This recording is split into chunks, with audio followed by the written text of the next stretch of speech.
Cookies మీద action తీసుకోవడానికి state government కూడా భయపడుతున్నారు. ఎందుకంటే కాంగ్రెస్ వాళ్ళు వస్తారు డిఫెండ్ చేయడానికి. వాళ్ళకి కుకీస్ మైనారిటీ, కుకీస్ క్రిస్టియన్స్, వాళ్ళని ఏం చేయకూడదని చెప్పి కాంగ్రెస్ కమ్యూనిస్ట్ వాళ్ళు వచ్చి గొడవ చేస్తారు.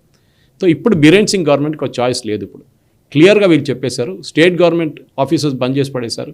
సెంట్రల్ గవర్నమెంట్ ఆఫీస్ కూడా ఈ పిల్లలు వెళ్ళి, స్టూడెంట్స్ కూడా వెళ్ళి బంద్ చేసి ఇప్పించారు కంప్లీట్గా. సో డెఫినెట్గా ఇప్పుడు ధనమ్ కుమార్ మీతి అని చెప్పి ఉన్నారు కోఆర్డినేటర్, ఆయన కూడా చెప్పారు గవర్నమెంట్ ఎంప్లాయీస్ ఆఫీస్కి రాకూడదు till the government takes action against the cookies. తీసుకోవాల్సింది. ఎందుకంటే గొడవ అక్కడి నుంచే మొదలైంది కదా సాయి గారు. ఒక హైకోర్టు జడ్జ్మెంట్ వచ్చిన తర్వాత మొదలైంది ఈ గొడవ అంతా. హైకోర్టు ఏం చెప్పారు, మీటీలు కూడా ట్రైబల్సే కదా, వాళ్ళకి షెడ్యూల్ ట్రైబ్ స్టేటస్ ఇవ్వచ్చు కాదు అని చెప్పగానే కుకీస్ మొదలు పెట్టారు. కుకీస్ వచ్చింది అంతా మయన్మార్ నుంచి. ఓవర్ హండ్రెడ్స్ ఆఫ్ ఇయర్స్ వాళ్ళు రీసెటిల్ చేసుకున్నారు మయన్మార్ నుంచి వచ్చి. మన దేశంలో వచ్చి మన తల మీద కూర్చొని డ్రామా చేయడం ఎందుకు సాయి గారు?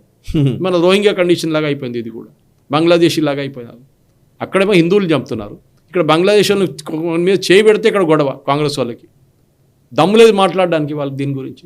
వాళ్ళు అంటారు హిందూస్ ఆర్ అంటే అటాక్ అంటున్నారు, కానీ you're not speaking about who is attacking the Hindus in Bangladesh. Rahul Gandhi మాట చెప్పట్లేదు, ప్రియాంక వాద్రా మాట చెప్పట్లేదు, హిందూస్ అటాకింగ్ చెప్తారు. ఎవరు చేస్తున్నారు అటాక్? ఇదే పరిస్థితి ఇక్కడ కూడా. దానికోసం ఒక బ్యాక్లాష్ ఇది ముందే యాక్షన్ తీసుకుంటే ప్రాబ్లం రాకుంటుండే. కానీ ఈ ఇష్యూని చాలా ఇట్లా డీలాగా పెట్టుకున్నారు.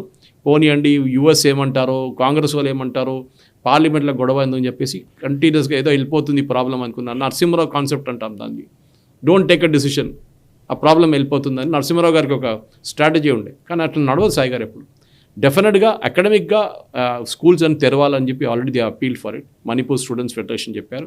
కానీ అది కాకుండా ఈ గ్రిప్ రావాలంటే స్టేట్ గవర్నమెంట్కి డెఫినెట్గా వీళ్ళు కుకీస్ మీద యాక్షన్ తీసుకోవాల్సిందే. అది చాలా చాలా సీరియస్. ఎందుకంటే కుకీస్ ఇప్పుడు గవర్నమెంట్ బిల్డింగ్ మీద అటాక్ చేస్తున్నారు, ఎమ్మెల్యే ఎంపీస్ వాళ్ళ ఇల్లు మీద దాడి చేస్తున్నారు.